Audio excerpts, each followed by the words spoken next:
Oi, gente, mais uma vez aqui para trazer uma reflexão para as nossas vidas nesta tarde. Eu tenho certeza que assim como o Espírito Santo falou comigo, vai falar com você. Eu quero falar de Jesus como o homem extraordinário. O seu amor, ele transcende as barreiras culturais. Ele construía pontes de relacionamento. Nós vamos ver uma mulher samaritana que foi pegar água por volta do meio-dia. Jesus chega a esta mulher e me diz: me dá de beber. E ela diz: como tu sendo judeu, me pede a mim que sou mulher samaritana, água para beber. E Jesus, ele começou a tratar com aquela mulher no mais profundo do ser dela. Mas o exemplo maior é que ele quebra as barreiras culturais e cria pontes de relacionamento. Aquela mulher, ela foi por volta do meio-dia pegar água e Jesus encontra com ela. E Jesus trata com ela de uma maneira especial. E começou a debater, conversar, e no meio da conversa, ela pergunta a Jesus, sobre as questões de adoração, se era no monte lá em Samaria, ou se era no monte em Jerusalém que se devia adorar. E Jesus diz que os verdadeiros adoradores adorarão ao Pai em espírito e em verdade. Mas o fato que precede isso é o que me chama a atenção. Que Jesus, ele conversa com esta mulher, ele se achega a esta mulher e pede de beber. Ele cria pontes de relacionamento e aquela mulher surpreendida, ela fala com Jesus e Jesus diz assim para ela: olha, se você conhecer quem te pede água, você me pediria água e eu te daria água que jorraria para a vida eterna, fluiria do seu interior rios de águas vivas, E ela falou: me dá desta água para que eu não venha mais a esse poço buscar água. E Jesus falou: tudo bem, eu te dou desta água, mas vai e chama o seu marido. E esta mulher, ela diz: eu não tenho marido. E Jesus falou: disseste com verdade que não tem marido, porque você já tiveste 5 maridos e este que você vive não é o seu marido. Um outro exemplo que eu quero mostrar dentro da Bíblia é que Jesus, ele trata com os pecadores de maneira diferente do que os religiosos da sua época.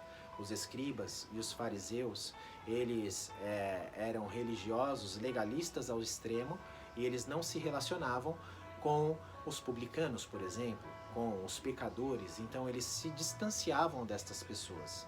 Jesus, diferentemente, ele se relacionava de maneira que Jesus influenciava essas pessoas e de maneira nenhuma era influenciado.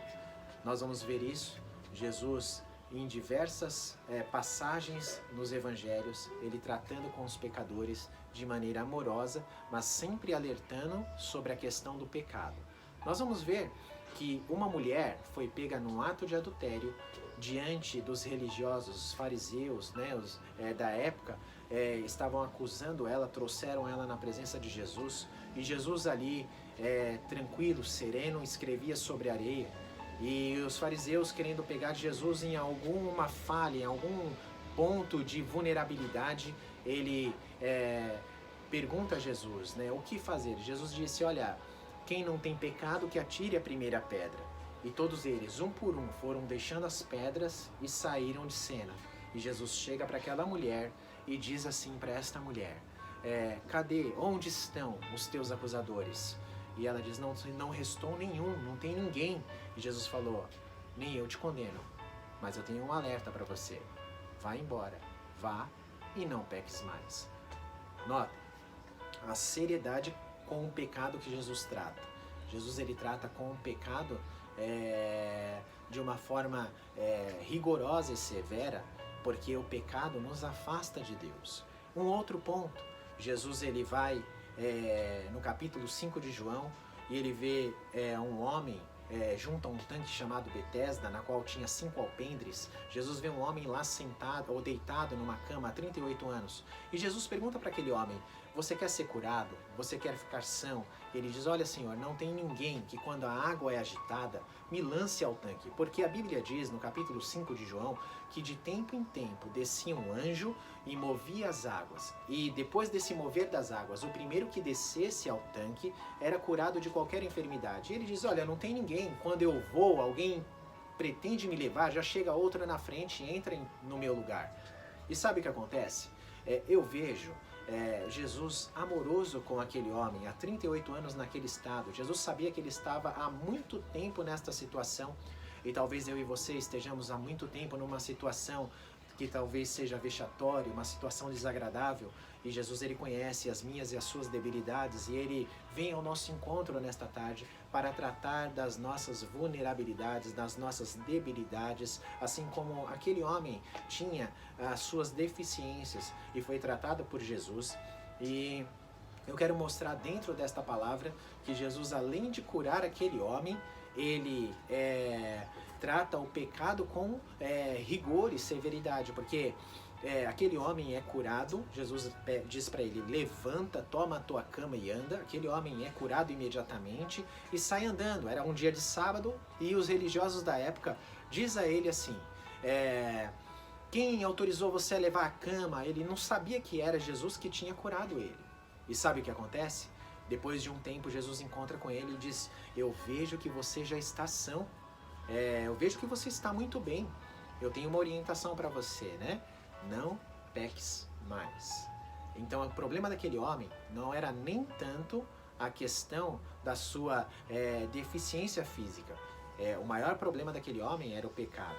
Quando nós vemos esses três casos, a mulher samaritana, a mulher pega no ato de adultério e o homem que foi curado no tanque de Betesda, junto ao tanque, nós vamos ver que Jesus trata com esses três casos, alertando a consequência do pecado. Por exemplo, a mulher samaritana, Jesus vai falar para ela: olha, eu vejo que você já tiveste 5 maridos e o que você está morando amaziada não é o seu marido. Então Jesus trata, faz um alerta e a lâmpada da consciência acende naquela mulher. Tanto que ela virou um fator de evangelismo. Ela propagou Jesus, não é? Ela pregou para os samaritanos sobre Jesus. Se você ler toda a passagem. No outro caso, a mulher que foi pega no ato de adultério, diante dos severos acusadores, os legalistas e religiosos daquela época, Jesus, ele trata com ela da mesma forma e diz: vá e não peques mais. Onde estão os teus acusadores? Nem eu te condeno. Vá e não peques mais. O homem no tanque de Betesda, ali que foi curado junto ao tanque, Jesus fala a mesma coisa depois de encontrá-lo. Então, fica um alerta para nós. Os maiores problemas da nossa vida não são tanto financeiro, emocionais, mas são a questão de como nós lidamos com o pecado. O pecado é algo que Deus verdadeiramente abomina, porque nos afasta de Deus. A única coisa que pode nos afastar de Deus é o pecado. O diabo não pode te afastar de Deus, as pessoas que te cercam não podem te afastar de Deus, mas você pode se afastar de Deus ao não tomar cuidado com a sua vida de santidade no que concerne ao pecado. O pecado é rigoroso, Jesus trata com rigor o pecado. Se não, vejamos, a Bíblia diz que se o teu olho te escandalizar, você arranca e lança fora, não é? Porque a severidade do pecado é muito grande. Então, se o teu pé te faz tropeçar, arranca fora. É melhor entrar no céu faltando algo nesse sentido, ou um olho, ou um pé, ou um braço, ou seja lá o que for, do que nós ficarmos afastados na eternidade de Deus. Pense nisso, porque Deus, ele quer tratar conosco com amor, mas nos alertando sempre da questão do pecado. O pecado nos afasta de Deus, não é? E eu estou aqui falando esta palavra acerca do pecado, mas estou com o Paulo: miserável homem que sou, quem me livrará no corpo dessa morte? Que Deus abençoe a sua vida, não é? E vamos tratar do pecado como Jesus tratou. Não é? Jesus, ele tratava o pecador com amor, mas o pecado com rigor. E eu vejo algo em nós, seres humanos, nós tentamos abrandar o nosso pecado, mas quando o pecado é do nosso próximo, nós temos muito rigor no tratamento do pecado do nosso próximo, mas nós queremos amenizar o nosso pecado. Que possamos viver de maneira diferente, que possamos ter esta consciência de pecado e que Deus te abençoe nesta tarde. Fique com esta palavra, em nome de Jesus, que Deus abençoe. Amém.